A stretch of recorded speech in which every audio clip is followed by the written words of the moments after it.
My name's Chloe Kubeldis. Hi, I'm Brandon. Hi, I'm Lillian. Hi, I'm Peyton. Hi, I'm Sabrina. Our book was on a memoir called When Broken Glass Floats by Chanrathy Him. Do you guys have any thoughts on the book so far? Okay, I really liked it because I feel like it was really sad. And then I didn't know about this event before, but then it seems kind of similar to the Holocaust, but then just less well known. I agree with Lillian. I had no idea about this event before we read the book, but I thought it was really good and it was really sad. And I felt so bad for Athie because every time things seemed to get better, they had medicine or something for one of the siblings, another sibling would die. It was just continuous, but that was life back then in the camps. And so it just gave you insight onto how terrible the living conditions were and how they didn't get any food or anything like that. After reading the book, it's not what Lillian said, how it relates to the Holocaust. I agree with that. In some way, I feel taken from the perspective of the narrator and putting herself as a subject itself, how she continuously refers to herself as third person form. I think it truly represents how perseverance throughout the book. How many siblings that are dying. It keeps building up her Athie's particulars, her perseverance to keep living.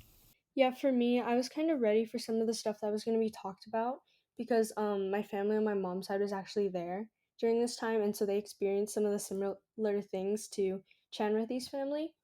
But it was really interesting to get another family's perspective on the situation and just to see how different people can have such different experiences even at the same place during the same time.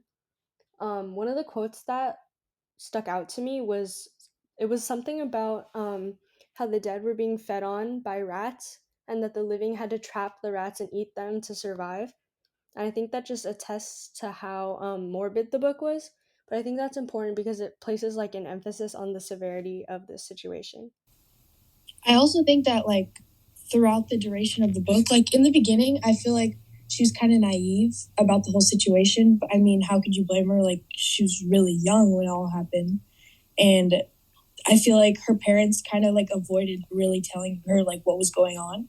And I feel like it only sunk into her that she's being surrounded by death when her and her friend went to that playground and there was just a bunch of went to her school and there was just a bunch of dead bodies from soldiers. And I think that's when it really sunk into her. And she never sounds depressed in the book, which I feel like if I was in that situation, I would. So I feel like even through these tough times, she was hopeful. And I think that's what makes the book so interesting to read. Speaking of hope, and her attitude, there's a quote that really represents her hope that she's clinging on, and that is the one where it states, I forgot, it was the broken glass, right? Yeah, it was saying how that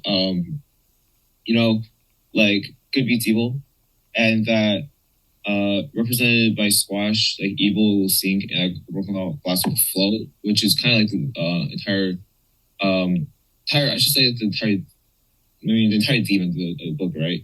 Where don't give up, and that's the attitude I believe that she's developed as well as she progresses on, to never give up, even through how much pain she's going through.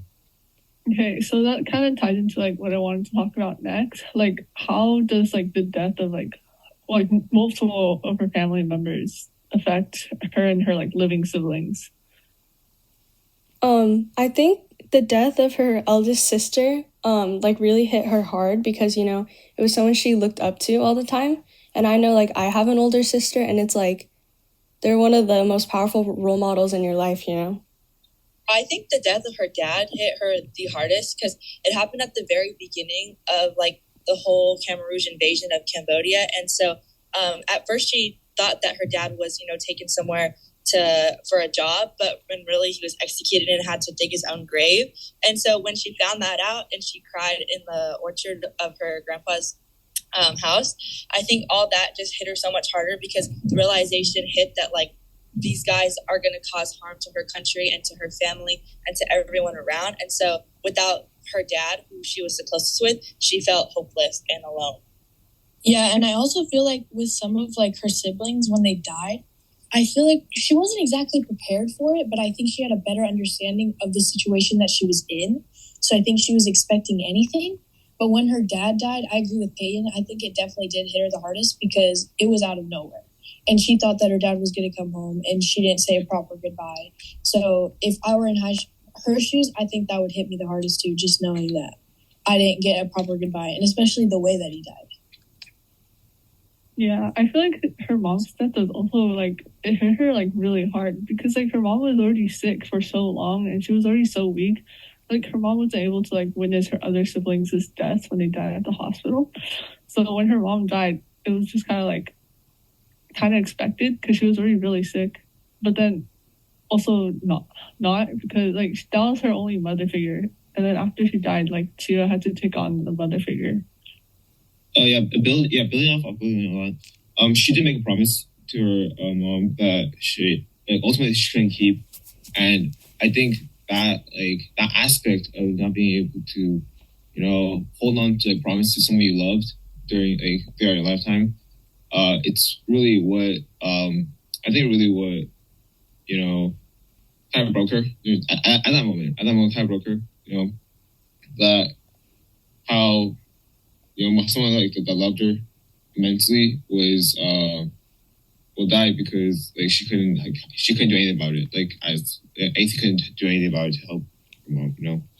Okay, given like their situation and everything, and like how the Khmer Rouge like treated them so badly, do you guys think like from the book itself, do you guys think that humans are like inherently bad, or like can anyone just be like completely evil or not? I don't think like it's as black and white as saying like someone's like completely evil, I think there's a lot of like gray area and there's a lot of like different mixtures of gray.